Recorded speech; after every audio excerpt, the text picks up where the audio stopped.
Hello, unlimited friends.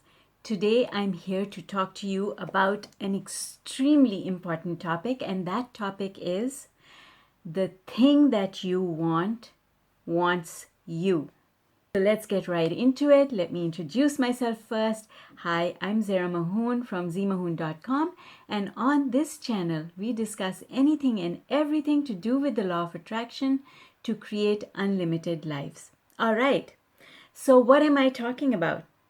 Think about this for a second. And it came about from the discussion about chapter 6 of the book Ask and It Is Given by Esther and Jerry Hicks. So, as I was conducting that discussion last night, the thought that flowed was that the thing that you want, you give birth to a desire from a place of joy.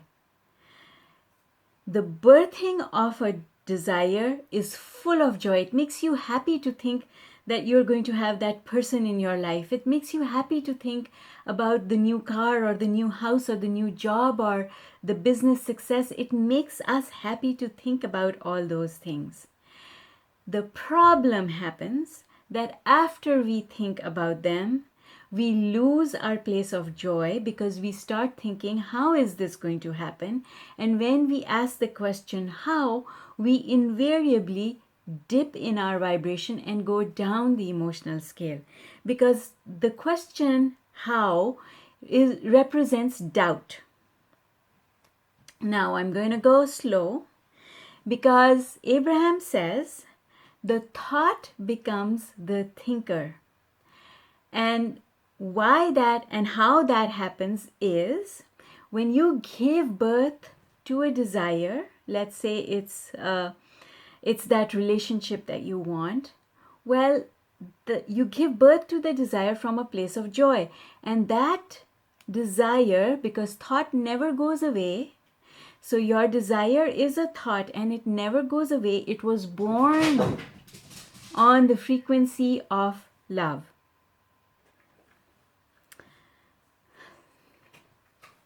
Okay, so let's get started. When we give birth to a desire, we think a thought. And birthing of a desire always takes place from a place of joy. It makes us happy to think about what we are going to achieve. It makes us happy to think about the relationship that we are going to get. It makes us happy to think about the business success and the new house and the new car and all those things. It makes us happy. So we give birth to the desire at a place of joy.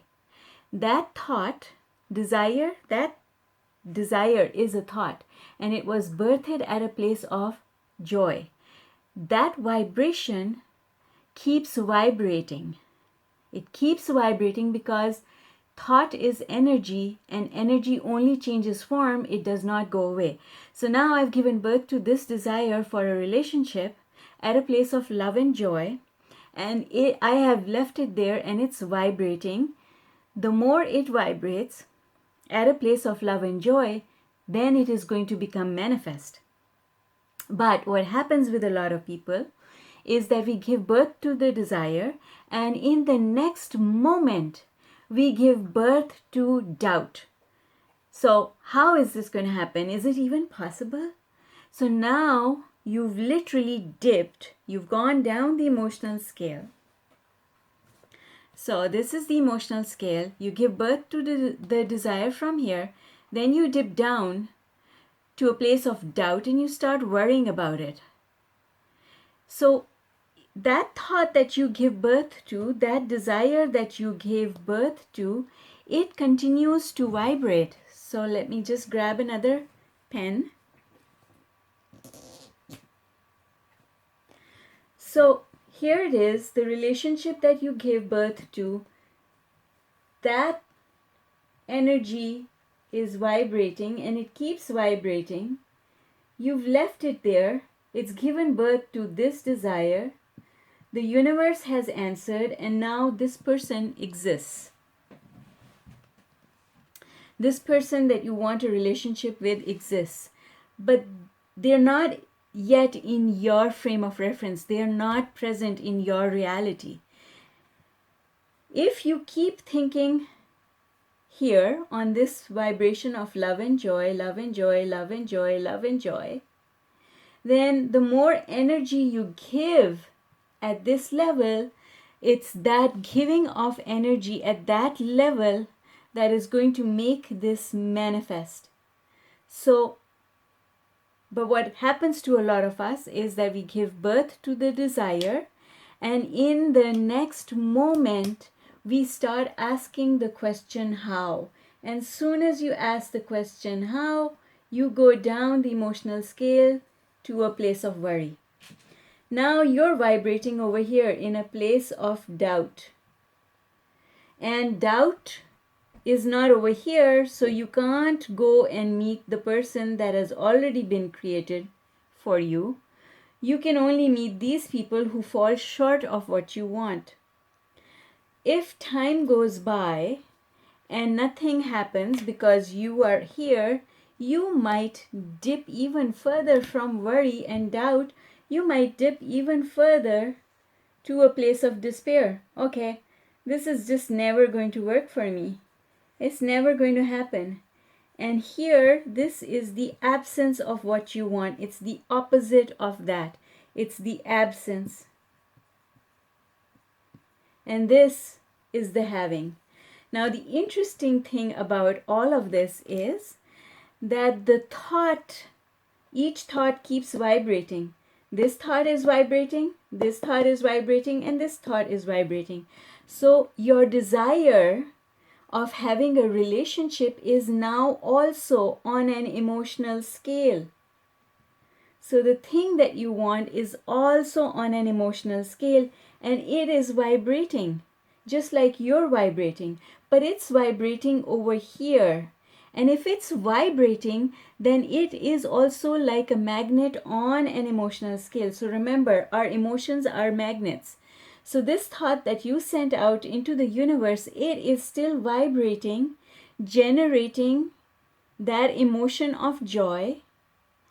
And it's on an emotional scale because here it is, the having of it, and here is the absence of it. And so the thing that you gave birth to, the desire that you gave birth to, is now pulling you towards it because it is vibrating.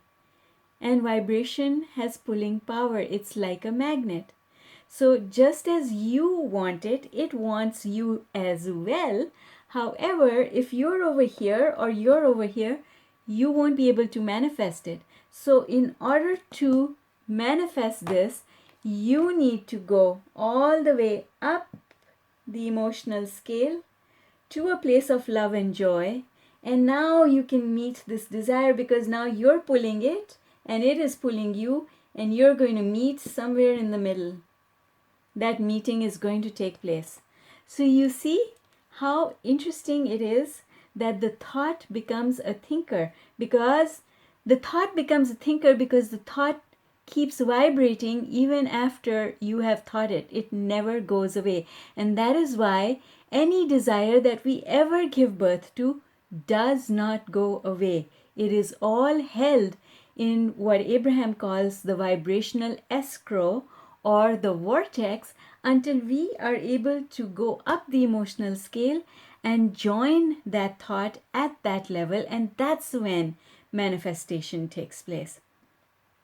So the reason the thing that we want wants us is because the vibration that we create and keeps vibrating. And this is why we are the creator and we are also the creation, because we are the creator, we gave birth to this desire, and we are also the creation because now this is us with the thing that we want.